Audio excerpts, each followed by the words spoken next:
Nelson Mandela, l'ancien chef d'État sud-africain, est décédé hier soir à Johannesburg. Nelson Mandela avait 95 ans, retiré de la vie politique depuis 99. Mandela restera comme le symbole de la lutte et de la victoire contre l'apartheid. Dans ce journal, nous serons en Afrique du Sud avec notre... Comme tout un chacun, je suis touché par l'annonce de la disparition de Nelson Mandela. Je découvre, parmi les grands de ce monde présents lors des funérailles, un visage familier, celui d'un prêtre français rencontré en Afrique du Sud en 1994, Emmanuel Lafont. J'avais été séduit par le dynamisme et l'engagement de cet homme que tous appelaient alors le curé de Soweto. Il faudra que les Noirs apprennent qu'on peut voter sans gagner. Qu'était-il donc devenu ? Je tentais de retrouver sa trace. La réponse n'a pas tardé, une réponse chaleureuse et directe, bien dans la manière d'Emmanuel. « Cher Patrick, je me souviens très bien de toi. Pour le portrait, je te laisse faire, comme tu voudras, selon nos possibilités réciproques de temps et de lieu. » Sa réponse est encourageante. Il m'invite à le rejoindre en Guyane, où il exerce maintenant son ministère. Ce portrait est né de notre rencontre. À Soweto, tu sais où c'est ? Non. En Afrique du Sud. Tu connaissais l'ancien président d'Afrique du Sud ? Non. T'as entendu parler ? Il est mort en décembre. Ah, là, Tu vas trouver, hein, tu vas trouver. Hein. Si, c'est ouais, bon, non, ça commence. Mandela. Ouais, non, Nelson Mandela. Voilà. Hein. Tu vois Nelson Mandela. Tiens, regarde. J'avais plein de photos de lui d'ailleurs. Mais tu vois qui c'est qui est à côté ? C'est toi? Bah oui, c'est moi. Tu vois ? Ouais. Tu vois, mais il y a quelque temps. Oui. C'est il y a 20 ans, quoi. Toi, dans 20 ans aussi, tu auras changé. Hein. Oui.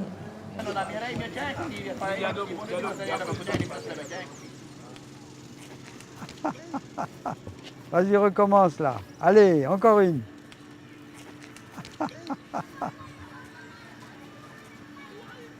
Comment tu t'appelles ? Hein ? Salomon ? C'est un nom de roi, ça, hein ? Bonne soirée, Salomon. Salomon, ça c'est extraordinaire, ça. Je suis né dans une famille nombreuse. J'étais le 8e enfant de 9. Mon père était ingénieur du génie maritime. Mes parents sont de tradition profondément chrétienne et se sont toujours beaucoup occupés de notre formation humaine et chrétienne, je dois dire. Le souvenir que j'ai de ma mère, c'est que ce qui lui importait le plus, c'est qu'on grandisse en connaissance de Dieu et en aimant le bon Dieu de tout notre être, quoi. Donc, si j'ose dire, 9 enfants plus 2 parents, nous étions 12 à la maison. Parce qu'au fond, le Seigneur faisait partie de la famille, même si on ne le voyait pas. Mais on le priait ensemble le soir, en vacances, on disait le chapelet ensemble dans l'après-midi. Si bien que mes parents nous ont appris l'histoire sainte, la vie religieuse dès notre enfance. Quand j'ai eu 8 ans ou 9 ans, je ne sais plus, ma mère m'a abonné à un journal hebdomadaire qui s'appelait Bayard. C'était passionnant d'avoir un journal à soi qu'on recevait le jeudi. Quand il n'arrivait pas le jeudi, j'étais tout à fait perturbé. J'attendais impatiemment le vendredi pour pouvoir avoir la suite. Elle m'a donné beaucoup de vie de saint aussi, en bande dessinée ou autre. Et je me suis beaucoup repu au fond de l'histoire de Saint-Pidis, Jean Bosco, Dominique Savio, Sainte Jeanne d'Arc, Sainte Bernadette. Enfin bon, c'est... Alors, quand tu lis des belles vies comme ça, tu te dis pourquoi pas moi ? Au bout du compte, tu comprends, ça devient des héros par leur gentillesse, par leur succès, par leur capacité de parcourir le monde, de se donner complètement et d'y trouver une joie profonde.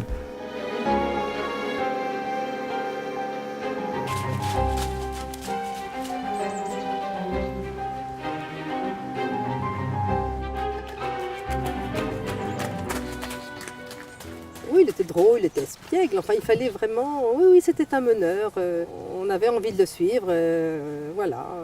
C'était déjà quelqu'un qui se mettait, je ne sais pas si je peux dire sur le devant de la scène, mais enfin en tout cas on avait vraiment envie de partager avec lui. Tu te souviens que ton grand-père disait que j'allais le faire mourir 10 ans plus tôt ? Ah C'est un oui, peu parce étonnant, que non? mais non, mais tu le provoquais, tu étais intrépide, tu n'arrêtais pas, tu étais toujours en action et... On aimait les fruits. C'est ma grand-mère qui n'aimait pas qu'on prenne les fruits. C'est amusant de retrouver cette pompe-là. Et cette eau-là, c'était celle-là qu'on buvait. Alors quand on s'était bien excité au portique, là, aux anneaux, à la corde à sauter, on venait boire un coup, là. Ouais, Et c'est puis... curieux, mais alors là, il n'y avait pas tous ces arbres-là. Ouais, bah oui. Et puis, tu te rappelles aussi du croquet derrière, là? On jouait au croquet derrière aussi. En fait, plein de gens Ah, se le tenaient croquet, là. qu'est-ce qu'on a eu comme colère! Oh là, mon Dieu! Pourquoi? On Comme en a colère. cassé des maillets, hein, parce que on disait qu'on était passé, on n'était pas passé, qu'on était sous l'arceau, qu'on n'était pas sous l'arceau. Tu te souviens? Ah oui, il y avait l'arbitre, hein. Oui, non, mais enfin bref, c'était une école d'apprentissage du jeu et de la règle. Ah oui, ça vraiment. On en a cassé des maillets. Ce que je peux dire, c'est que toi, tu étais le meilleur au trapèze. Au trapèze? Ah oui, tu nous faisais des numéros de cirque. Tu virevoltais autour de la barre du trapèze. J'ai aucun souvenir Ah, moi de j'en ça. souviens très bien. Voilà, tu te tenais comme ça et tu faisais la pirouette. Tu faisais ton numéro, quoi. Alors là, on descendait pour aller se baigner dans la rivière. Moi, j'ai pas le souvenir de m'être baigné dans la rivière, par contre. Moi, j'ai des souvenirs d'être tombé dedans. Ah, qu'est-ce que tu veux? C'est bien du garçon. C'est l'enfance, ça. Et on se cachait là-dedans. Ah oui, il y avait oui, une oui, bah multitude oui, de forcément. cachets.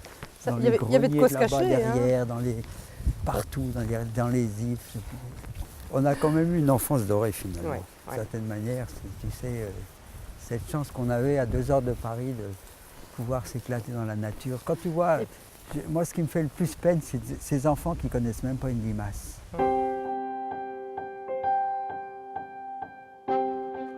J'ai dit à ma mère le jour de ma profession de foi, donc le 17 mai 1956, je serai prêtre. Bon. Et puis on en a pu parler. Bien avant, hein, j'avais un petit hôtel à la maison qui était grand comme ça, avec des petits instruments. Et je disais la messe. Ma soeur était obligée de suivre la messe, ça l'embêtait, mais elle n'avait pas son mot à dire toujours. Et c'est quand j'étais en terminale que j'ai dit à papa, bon, ben, qu'est-ce qu'on fait? Et c'est lui qui m'a envoyé, après mes études, après mon bac, mon deuxième bac à l'époque, à Rome, directement. Mon père a toujours refusé de me coincer dans un petit séminaire, au fond, pour me laisser libre d'une certaine façon. Et voilà. Quand j'apprends qu'il allait devenir prêtre, je n'ai pas été plus surprise que ça, parce que déjà dans la famille, c'était une famille de religieux. Et puis quelque chose dont je me souviens aussi, avec émotion, c'est le départ de sa sœur Isabelle qui est partie faire ses vœux. Et je me souviens de son départ, on était sur le perron, on lui faisait au revoir, quelqu'un est venu la chercher. Et pour moi, c'était un moment émouvant, j'avais l'impression qu'on ne la reverrait plus, que c'était un départ à jamais. Et il y avait de l'émotion, je l'ai ressenti comme telle.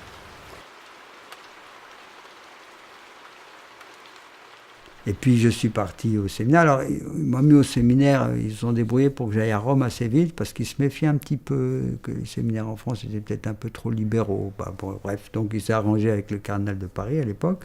Donc je suis allé à Rome.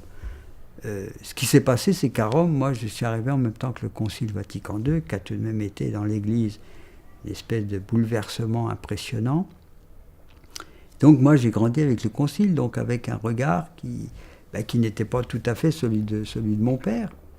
Puis il a peut-être souffert un peu que, comme jeune prêtre, je me suis laissé pousser les cheveux, j'ai beaucoup travaillé sur la non-violence, j'ai questionné le militarisme, et voilà, donc de fait, j'ai dû prendre une certaine indépendance sur un certain nombre de questions, mais des questions secondaires, c'était pas des questions de foi ou des questions... C'est des questions de stratégie ou simplement d'un regard sur le monde. Bon, ben, lui avait 70 ans, moi j'en avais 25. Évidemment, il fallait bien qu'on se fasse un peu les ongles.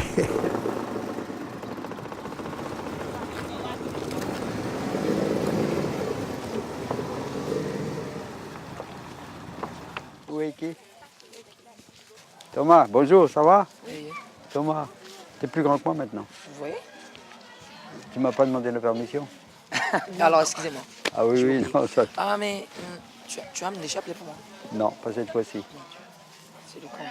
Mais tu les manges ou quoi? Les. Les Attends. chapelets. Mais attends, ils se coupent. Ah. Parce que je les garde trop. La vie est paradoxale parce qu'à la fois nous sommes libres et en même temps nous sommes conduits. C'est-à-dire que les circonstances nous construisent autant que nos désirs personnels. À 17 ans, je quitte la France pour Rome, pour entrer au séminaire. Et d'un seul coup, je me trouve plongé d'une part dans une université de 3000 étudiants, 80 pays, des professeurs des 5 continents du monde, donc une espèce d'élargissement du regard passionnant pour quelqu'un de 17 ans. Et en même temps, je me trouve au cœur de Rome au moment où les 2500 évêques du monde entier sont là. Toute l'Église est là. Si j'ose dire, Rome n'est plus dans Rome. Alors là, tu comprends, la combinaison de ces deux choses me fait dire, mais mon Dieu, le monde est beaucoup plus riche que la France toute seule.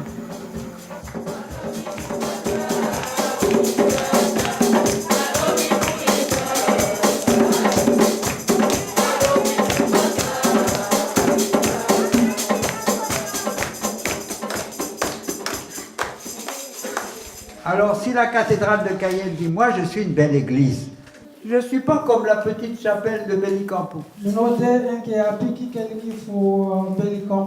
Est-ce que la cathédrale a raison de dire ça? Cette chapelle est toute simple.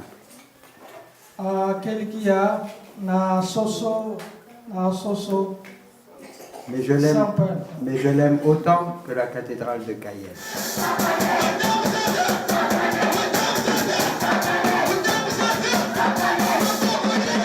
Je suis le père Astianac Soba, spiritain, originaire du Gabon. Avant même de parler de la mission du mois des visites de Monseigneur Lafont, quand je l'ai rencontré, bien sûr, ça paraissait un peu drôle parce qu'il n'avait pas l'air d'un évêque. Tellement, il me paraissait tellement comique, gentil et tout. Et voilà, souriant, et il m'a même fait du café. Alors j'étais impressionné parce que vous savez que quand on rencontre les évêques, les évêques ont parfois une carrure qui porte et qui reflète la portée de leur mission, de leur personnalité. Et dans l'église, je peux résumer ces visites en ces 2 mots, encouragement et réconfort. Tu te souviens la première fois que je suis venu à Grand-Santi? Tu étais là, hein? On était trempés comme des soupes, en pirogue, ouais, avec une chemise de rose. Moi, tu me donnes du bami, mais sans viande. Tu me donnes du bami, mais sans viande. C'est un filou, hein? Tu es magnifique, hein? Tu es beau comme tout, hein? Mais qu'est-ce que tu as fait là? Toc!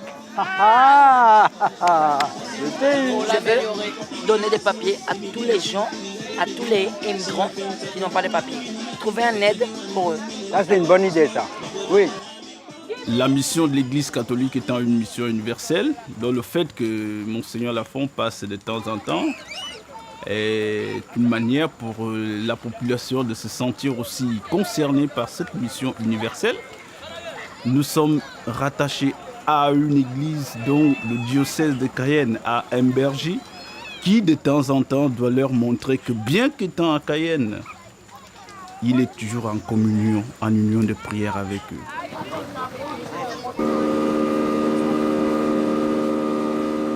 Le concile a commencé. Alors, l'ouverture du concile, c'était absolument magnifique. Et puis ces mots du pape si affectueux, toute la terre est là, tout l'univers est arrivé, même la lune, elle est là, voilà. Ce concile, combien de temps il va durer, on n'en sait rien, peut-être jusqu'à Noël. Bon, vous allez rentrer chez vous, vous ferez à vos enfants une caresse, vous leur direz c'est la caresse du pape, à peu près ça. À peu près ça. Des mots d'affection, puis de confiance, de bonhomie. Bon, à côté de moi, j'avais un petit prêtre breton qui pleurait toutes les larmes de son corps, tellement il était ému. Puis les cours ont commencé, et puis la première session du concile a été une session dure.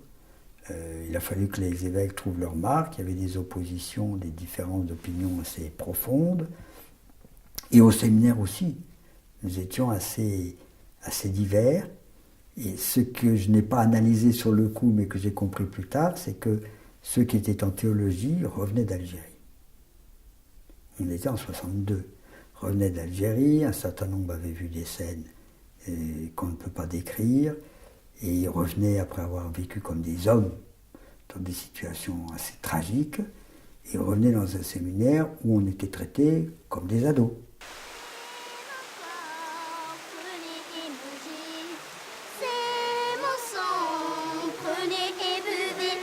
Je suis la vie et je suis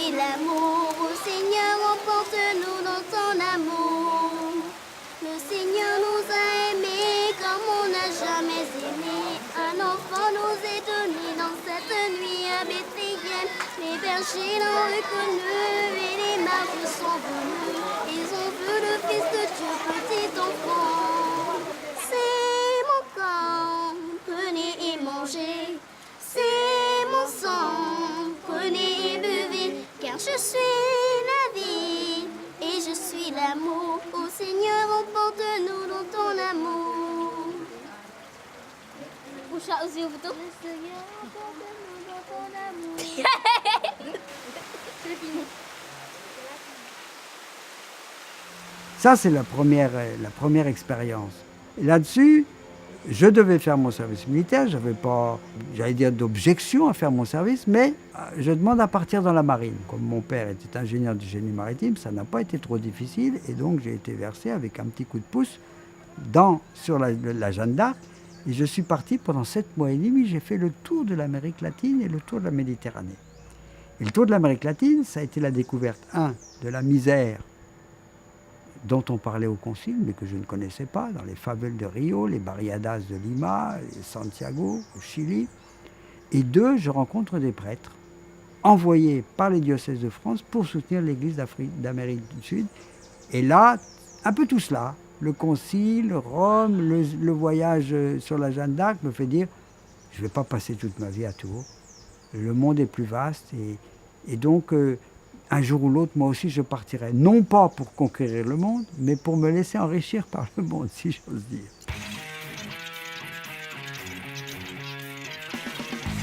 Emmanuel Lafont est ordonné prêtre en 1970. À cette époque, le meilleur de la jeunesse avait fait le choix de tourner le dos à la société pour s'engager dans une nouvelle voie. L'injonction, alors largement mise en application, était de mettre ses actes en accord avec ses idées. Emmanuel, c'est quelqu'un qui a envie d'être auprès de ceux qui sont en marge. Dans ses engagements, c'est quelqu'un qui va oser aller se frotter dans des circuits qui ne sont pas les circuits de la paroisse. Il va fréquenter les objecteurs de conscience. Il ose aller. Ça, c'est des amis avec lesquels on a fait pas mal de choses. Bon, Coco, donc on a vécu ensemble plusieurs années. Guino et puis Marie, son épouse, que j'ai mariée. C'est la jeunesse comme prêtre et à Tours avec les étudiants. C'était déjà l'ébauche de la vie communautaire que je recherchais. Et à force de se retrouver, de partager ensemble, de prier, puisque on priait, c'était quand même ce qui était essentiel, en nous tous, en quelques-uns, est né ce désir d'aller encore plus loin. C'était ça le but, c'était autour du Seigneur, puisque c'était lui qui nous rassemblait, et en même temps des luttes, puisqu'on menait les luttes antimilitaristes, une partie des gens de ce groupe, c'était d'aller plus loin, et on a dit on va essayer de partager plus, et donc cette vie en communauté est née. Et donc il y a eu ces fameuses 3 petites maisons à Tours. Alors donc nous on était notre petite maisonnée de filles, il y avait les garçons, on disait les garçons au 38 rue Molière, et la communauté mixte dans laquelle était Emmanuel Lafont avec d'autres personnes. C'est quelque chose de très important pour Emmanuel, c'est-à-dire de vivre aussi une vie comme une vie de famille aussi, avec des jeunes, dans laquelle il prend sa place autour de ménage. Je crois que ça rejoint bien son désir d'être aussi dans une orientation de la vie qui est toute naturelle et très proche des gens. Quand j'ai été nommé à Tours, j'ai trouvé quand même relativement vite que la vie au presbytère était belle, mais fermée. C'est-à-dire que si un jeune travailleur arrivait me voir à 11h30 ou midi, je ne pouvais pas lui dire « reste déjeuner ». Parce que Madame Martin, qui était une femme remarquable, qui était gentille comme tout, dévouée totalement, elle avait acheté 5 beefsteaks, elle ne comprenait pas qu'on allait couper des beefsteaks en 2, et donc inviter un 6e à la dernière minute, c'était casser la baraque. Et là, je me suis dit « mais ça cloche, quand même ». Et puis parallèlement, j'ai rencontré assez naturellement des jeunes étudiants. Et il y avait, parmi ces groupes d'étudiants, une certaine recherche de vie commune, de partage de vie, de partage de prière, mais aussi de vie. Bien. La rencontre avec Manu, qui lui qui était comme un grand frère à cette époque-là, puisqu'il était déjà un peu au-delà il était un peu plus âgé que nous, qui avait aussi une expérience un peu plus importante de la vie commune ou collective. Ce grand frère-là nous a permis en fait d'équilibrer un peu cette vie qui était pas sans risque. Voilà.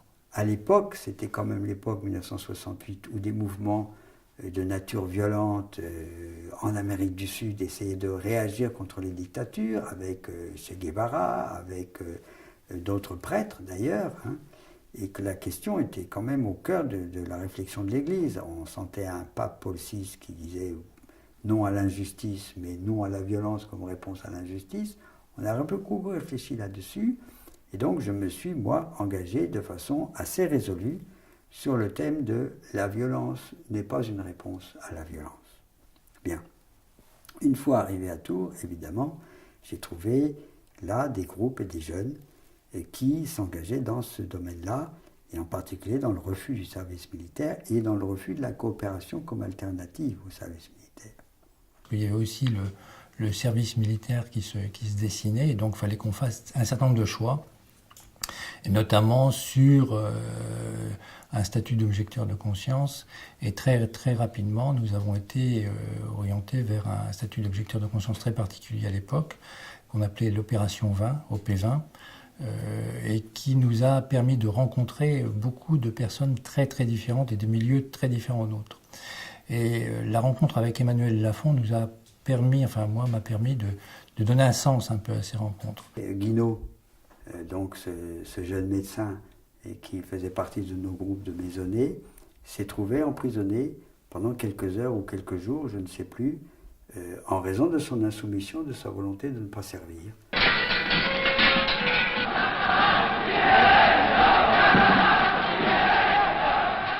Tous les objecteurs de conscience étaient réunis à Paris le soir même. Alors moi j'étais aux arrêts de rigueur dans un endroit complètement isolé de la caserne. Et je dormais tranquillement et à 10h du soir, les lumières s'allument d'un coup, complètement affolé. Et je demande à un sentinelle à qui j'avais pas le droit normalement de parler, enfin où elle n'avait pas le droit de me parler.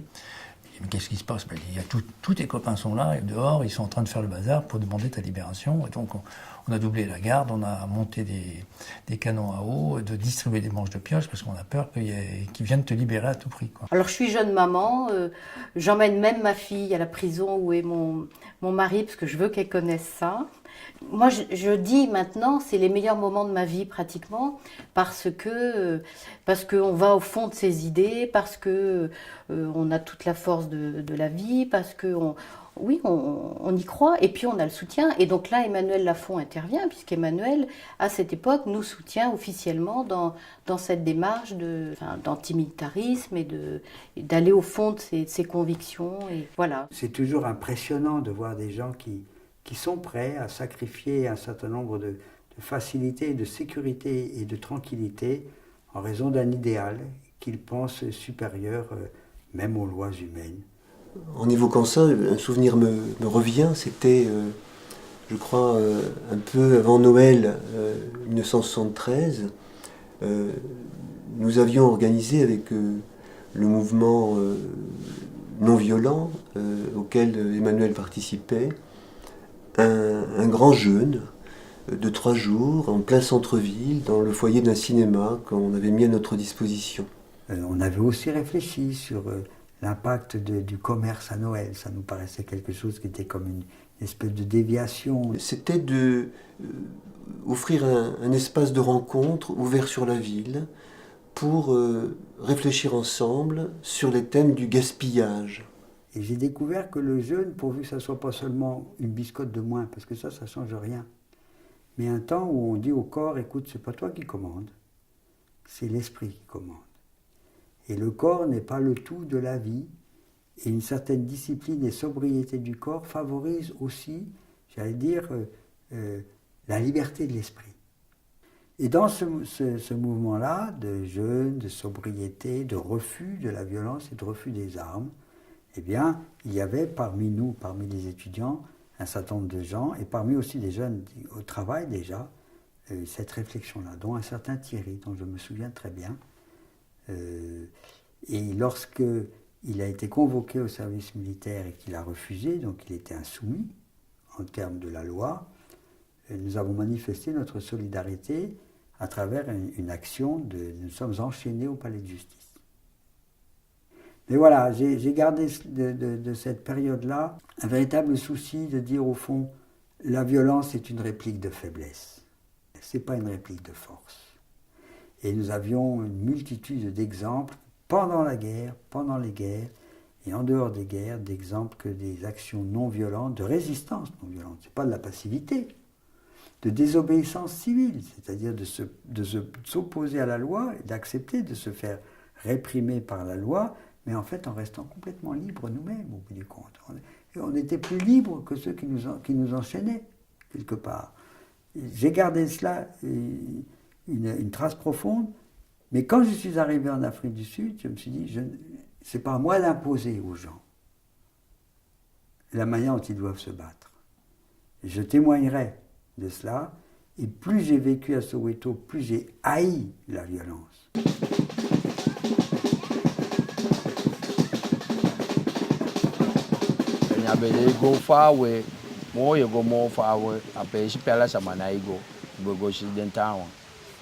Et j'imagine que si Jésus était en Guyane, il viendrait souvent vous voir.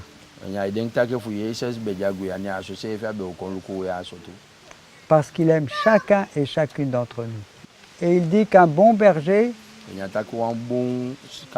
ne peut pas accepter de perdre une brebis. Quand il a trouvé la brebis qui était perdue, dans son cœur, il y a une joie immense. Plus de joie que s'il était resté avec les 99. Et ça, c'est la joie de Dieu quand il nous rencontre.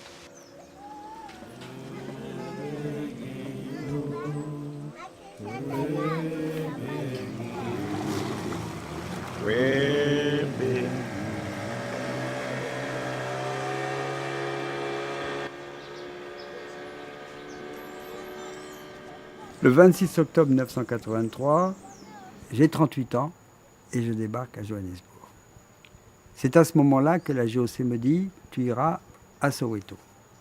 Mais je demande qu'on me laisse quelques mois pour apprendre une langue africaine, car je me disais quand même, c'est pas bon d'apporter une bonne nouvelle aux gens dans une langue qui n'est pas la leur. C'est le premier respect qu'on peut offrir. Le premier jour, notre professeur ne nous a rien demandé, ni sur nos noms, origines, bon. Le deuxième jour, il arrive avec des papiers qu'il dispose sur la table en disant « ce seront vos prénoms ». Et nous les prenons au hasard. L'archevêque prend Lechlo Nolo, ce qui veut dire Benoît ou le béni. Une sœur prend Mapuleng, ce qui veut dire la mère de la pluie. Elle est née pendant qu'il pleuvait. Et moi, je prends un Snatla, qui veut dire l'homme fort. Et c'est comme ça qu'ils m'ont appelé Snatla. Et donc, ça m'est arrivé, quand je suis arrivé à la paroisse également, les gens ont appris que mon nom sous tout, c'était Snatla. Et voilà, on m'appelait Ntate Snatla, Father Snatla, et voilà. Il y a 3 lecteurs pour l'évangile, mais la deuxième lecture, c'est pas la peine de la faire. Oui, voilà, c'est ce que j'ai dit. Il y a première lecture et 3 lecteurs pour voilà. Première lecture et ensuite directement l'évangile. On va lire à 4. Et donc je débarque à Soweto le 1er mars 1984. L'évêque me laisse le choix entre différents lieux d'habitation. Je demande, donnez-moi une paroisse à Soweto. Alors là, il comprend tout de suite, il a de toute façon besoin de prêtres dans ses paroisses. Et il m'offre une paroisse, Saint-Philippe-Néri, au cœur de Soweto. Et en plus, avec sur place, un lit, une petite pièce avec un lit. Et là, je me dis, tiens, là, c'est ma chance. Quand je le rencontre pour la première fois en 1994, après l'élection de Nelson Mandela, Emmanuel est un homme qui a été de tous les combats, participant, au risque de sa vie, au sein d'organisations religieuses ou politiques, aux manifestations pour la libération des prisonniers, pour la construction de nouvelles habitations, pour la réouverture des collèges.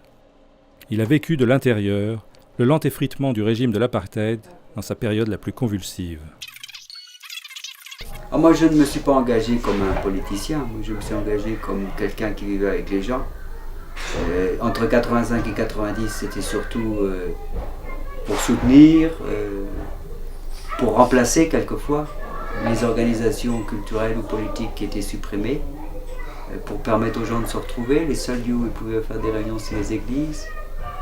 Pour les défendre quand ils étaient expulsés de leur maison à cause du boycott des loyers, pour aller soutenir les familles qui avaient des membres en prison, pour enterrer ceux qui avaient été tués par la police, pour s'interposer entre la police et les étudiants. Enfin voilà.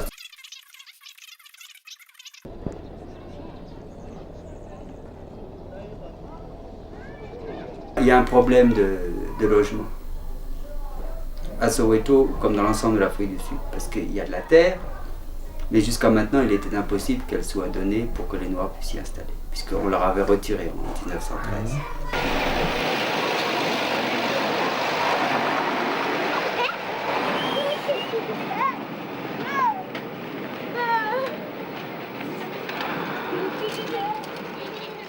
J'ai vu le premier bidonville de Soweto, le bidonville de Chengouville, qui a commencé en 84. Bon. Aujourd'hui, il y en a 14 à Soweto des bidonvilles. L'Afrique du Sud que découvre Emmanuel est le produit de 150 ans d'une colonisation blanche qui s'est progressivement emparée des terres et des richesses du pays. Dès 1835, les calvinistes hollandais, s'émancipant du pouvoir colonial anglais, pénètrent à l'intérieur des terres. C'est le Grand Trek, la marche de la tribu blanche à la recherche de sa terre promise. 3 ans plus tard, la bataille de Blood River se solde par la défaite des guerriers zoulous. Cette victoire consacre la foi des Boers en leur destin biblique.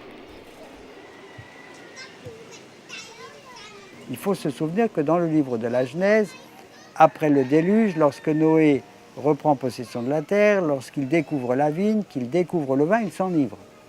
Et s'enivrant, il se dénude dans sa tente et un des frères, un de ses fils, Cam, se moque de lui, le voyant tout nu dans sa tente, et appelle ses 2 autres frères qui, eux, par respect pour leur vieux père, avancent à reculons avec un manteau pour couvrir la nudité de leur père.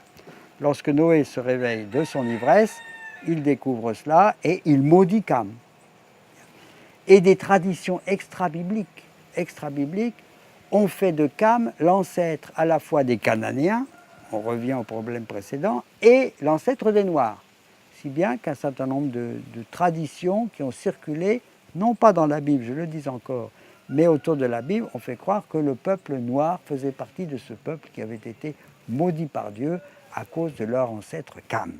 Et c'est un peu avec tout cela que les Afrikaners ont considéré que ce pays leur appartenait, qu'ils en étaient, j'allais dire, les destinataires prévus par Dieu, et que donc les autres n'avaient qu'à accepter ce fait-là, que la terre leur appartenait.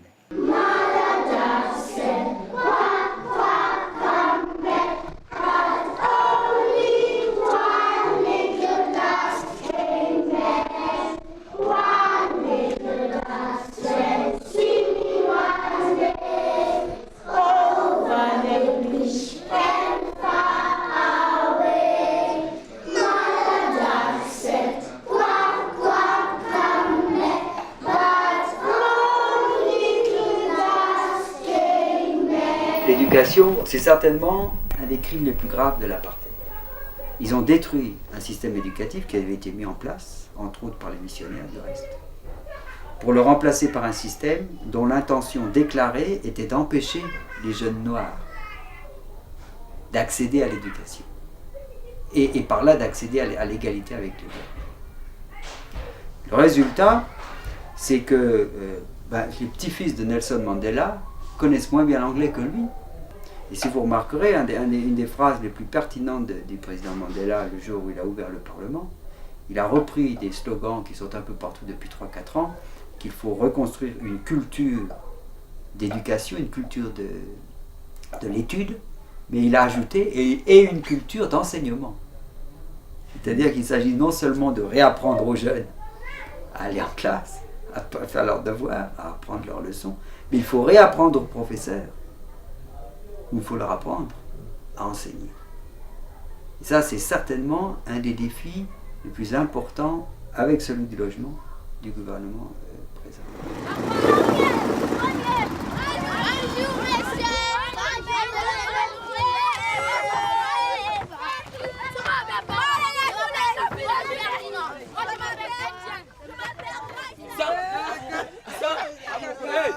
janvier 1985, l'école reprend, les collèges reprennent. Mais très vite, des mouvements d'étudiants à Territsville font un mort. Et de là, les troubles se répandent un peu sur l'ensemble du pays, particulièrement à Soweto. Si bien qu'en juillet, le gouvernement établit un état d'urgence en raison des troubles scolaires. 86 commence mal aussi, avec un tas de boycotts, un tas de grèves. Et si bien que le gouvernement qui avait supprimé l'état d'urgence en mars le rétablit en juin. Et en juillet, pour forcer les écoliers et les collégiens à retourner en classe, ils ont l'idée de mettre 2 soldats dans chaque salle de classe, ce qui produit exactement l'effet inverse. En quelques jours, toutes les écoles se vident et pratiquement pendant plusieurs années, il n'y aura aucune éducation correcte dans les classes de l'apartheid.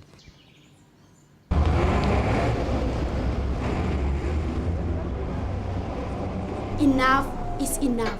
We need peace in our land. The victims need peace in our land. The killers cause death in our land. Singers are singing, stop the war. Writers are writing, stop the war. Preachers are preaching, stop the war.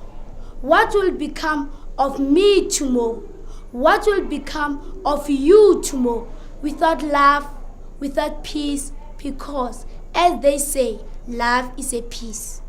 Ce qui a été dramatique pendant toutes ces années, c'est qu'en réalité, les jeunes sont sortis de l'école, des collèges et des lycées pour s'occuper de la libération avec cet affreux slogan qui courait partout, libération d'abord, éducation ensuite.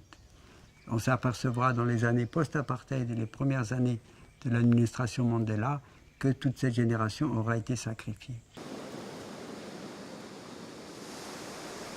Condamné à la perpétuité en 1964, Nelson Mandela est incarcéré au bagne de Robben Island, une île au large du Cap. Pendant 18 ans, il y sera le prisonnier matricule 466-64. Aux îles du Salut, Emmanuel évoque pour moi cette période. Alors, il faut se souvenir que 1986, le 16 juin, c'est l'anniversaire des émeutes de Soweto en 1976, et c'était le 10e anniversaire. Et donc la situation était très tendue. Dès le matin, ils ont commencé à une multitude de raids, ils ont arrêté environ 20 000 personnes en quelques jours, sous les lois d'état d'urgence, c'est-à-dire pratiquement aucune règle. Pas d'inculpation, pas d'avocat, pas de visite de famille. Où étaient-ils ces 20 000 dans sa vie? Donc on avait, et à Soweto, c'était peut-être quelques milliers qui étaient arrêtés.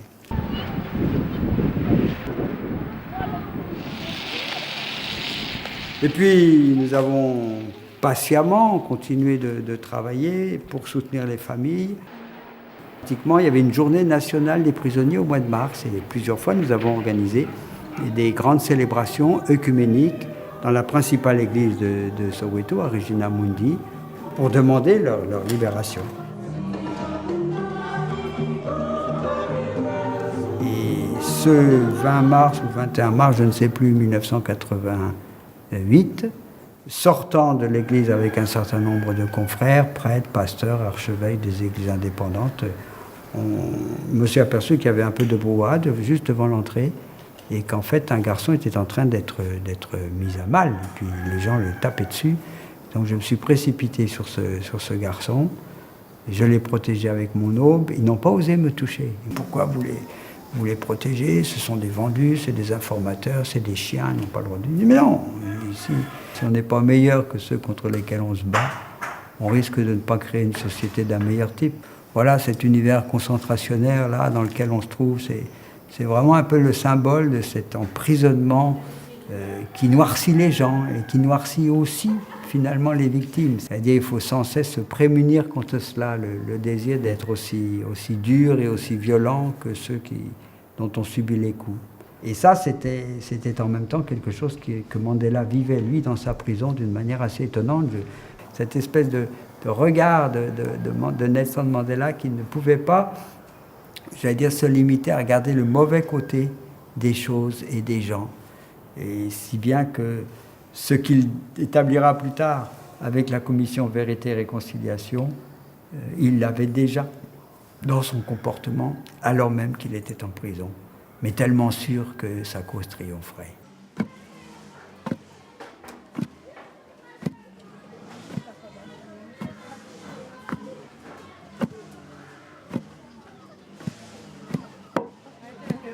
Ubuntu, en zoulou, ça veut dire humanisme. Tout ce qui tourne autour de l'humain.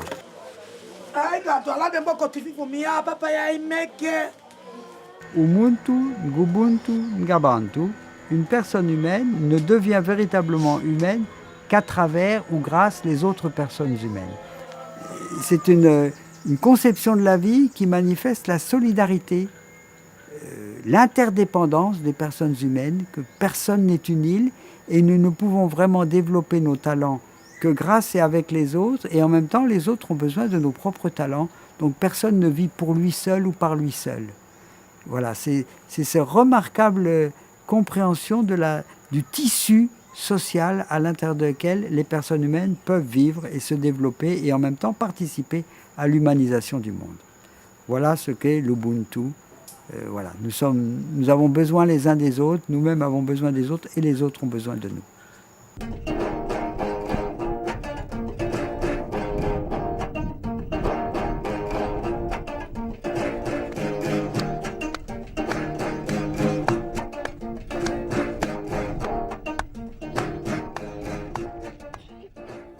Début septembre 1989, Emmanuel obtient un nouveau permis de résidence temporaire.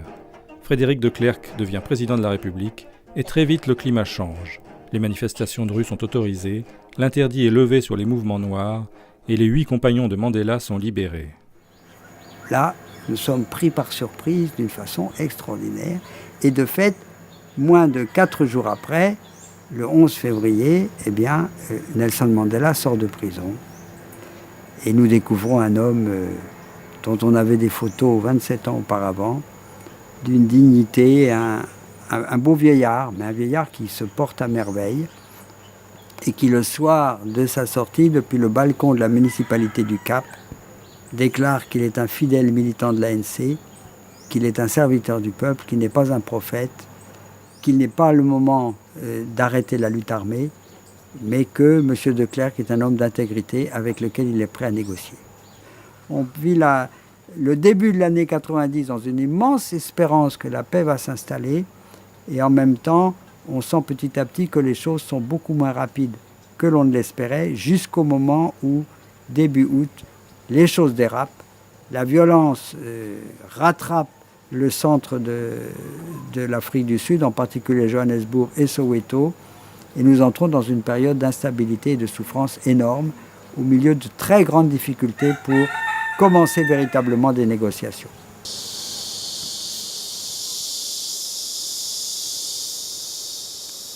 Ça faisait juste 6 mois que Nelson Mandela était libéré. Les négociations n'avaient pas encore commencé.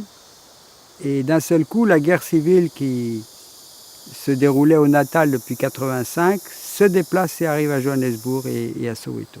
Et très vite, la violence a flambé. Il y a eu des attaques contre les hostels de travailleurs migrants. Les jeunes étaient au comble de la colère. Et il a fallu organiser des funérailles, évidemment des funérailles publiques. J'ai dû faire un desserrement de cette célébration en face des 8 corps et en présence de 5000 personnes environ. Et Nelson Mandela était là, il parlera d'ailleurs pendant la célébration. Et Desmond Tutu fera le sermon final.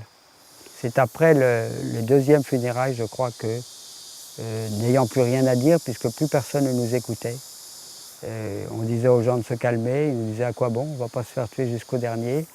Vous les curés, vous les pasteurs, si vous venez, donnez-nous des armes, c'est tout ce dont nous avons besoin pour nous défendre. Eh bien, je me suis dit, puisqu'on ne peut plus parler, taisons-nous. Et je me suis mis à jeûner. C'était pas une grève de la faim. J'ai vraiment voulu vivre ça comme un geste spirituel, en disant, il y a d'autres paroles que les paroles. Je ne me taisais pas au fond.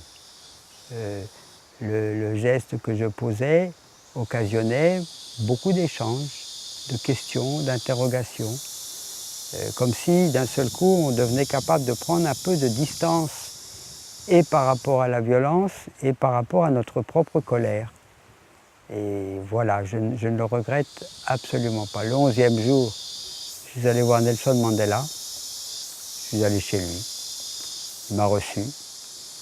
Nelson Mandela n'est pas un homme qui apprécie beaucoup ce genre de comportement, c'est un homme qui préfère l'action collective et les décisions collectives plutôt que les engagements personnels.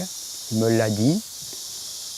Il m'a également dit qu'il avait eu des discussions très serrées avec le président de Klerk et qu'il avait bon espoir que la violence allait maintenant se diffuser, se détendre. Je ne l'ai pas tellement cru, je suis rentré chez moi pas du tout convaincu. Le lendemain, il y a eu un nouveau massacre dans un train de 26 personnes. Et là, le pays s'est arrêté de respirer, si j'ose dire, parce que ça commençait à faire tellement. Et on a senti à travers les nouvelles, à travers les journaux, à travers les réactions des gens qu'il fallait stopper. Qu'il fallait stopper tout. Et moi aussi, j'ai stoppé de jeûner le 13e jour.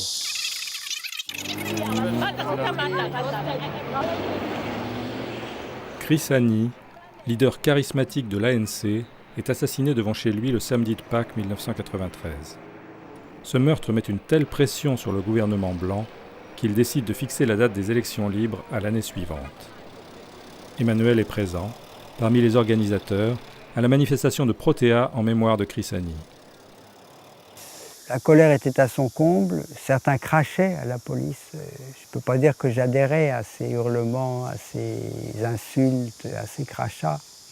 Et en même temps, je ne pouvais m'en aller ni physiquement, ni moralement. Je ne pouvais pas quitter. Donc j'étais là, à la fois solidaire et un peu seul.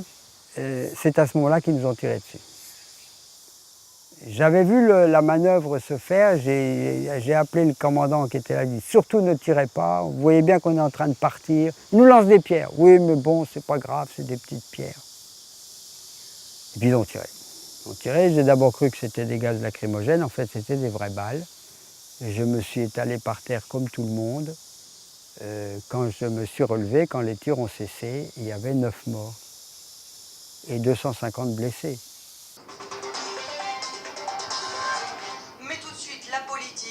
Pour la première fois depuis l'arrivée de François Hollande à l'Élysée, les Français qui sont appelés aux urnes, premier tour des municipales.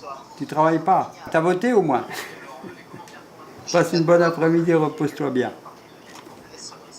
Salut. Les élections de 1994 ne pouvaient pas être conduites par le gouvernement blanc. Et ils ont donc occupé ou demandé à un certain nombre de prêtres, de pasteurs, de tenir des élections, des bureaux d'élection dans leurs églises. Et c'est comme ça qu'on m'a proposé, et j'ai accepté naturellement, que l'église de Saint-Philippe-Néry, mon église, soit un bureau de vote, ce qui voulait dire que je devienne moi-même président de ce bureau et que je constitue autour de moi une équipe de 28 officiers d'élection, si j'ose dire. Et voilà.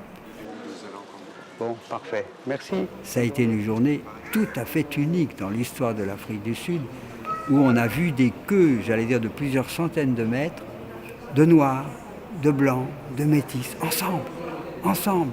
Non seulement ils votaient tous ensemble, mais ils étaient ensemble dans les queues, étonnés d'être les uns à côté des autres, et au fond, si j'ose dire, soulagés que ces années d'oppression, de répression, d'état d'urgence, de loi martiale, de couvre-feu, est une fin. Et il faut reconnaître que la personnalité de Mandela, qui était présente à tous les niveaux depuis 4 ans, avait tout de même beaucoup rassuré, y compris les Blancs, si j'ose dire, sur la nature démocratique et sur la liberté qui serait accordée, qui serait préservée, qui serait protégée pour tous. Et donc ça a été une journée tout à fait exceptionnelle. Monsieur Lafont Emmanuel, Marie-Philippe, Louis a voté.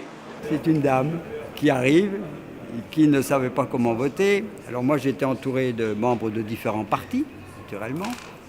Tout cela était public et contrôlé, si j'ose dire. Et je lui dis dans sa langue, en Soutou, « Au voter la mangue, tu veux voter pour qui ?» Elle se redresse avec une fierté impressionnante. Elle me dit « Les banditi ». Les banditi est un mot Soutou qui vient du français, figurez-vous, et qui veut dire le prisonnier. Les banditi. Et donc, je n'ai pas eu besoin de lui demander une deuxième fois pour qui tu veux voter. J'ai compris qu'elle parlait de Mandela. J'ai mis la croix en face de la photo de Mandela et elle est partie déposer son bulletin dans l'urne. Les banditi. Une fierté, une sérénité. C'est absolument magnifique.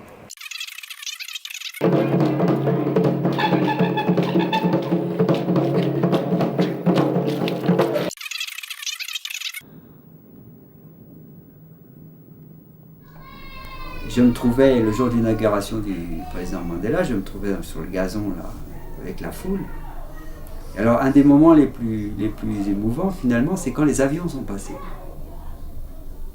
Parce que d'un seul coup, on s'est tous mis à dire, c'est les avions de Mandela ça. C'est les nôtres. D'un seul coup, tout le monde dit c'est les nôtres. C'est une espèce d'appropriation. Ouais. Alors ça change tout, c'est plus l'armée des Blancs, c'est notre armée. Et ils venaient pour saluer notre président.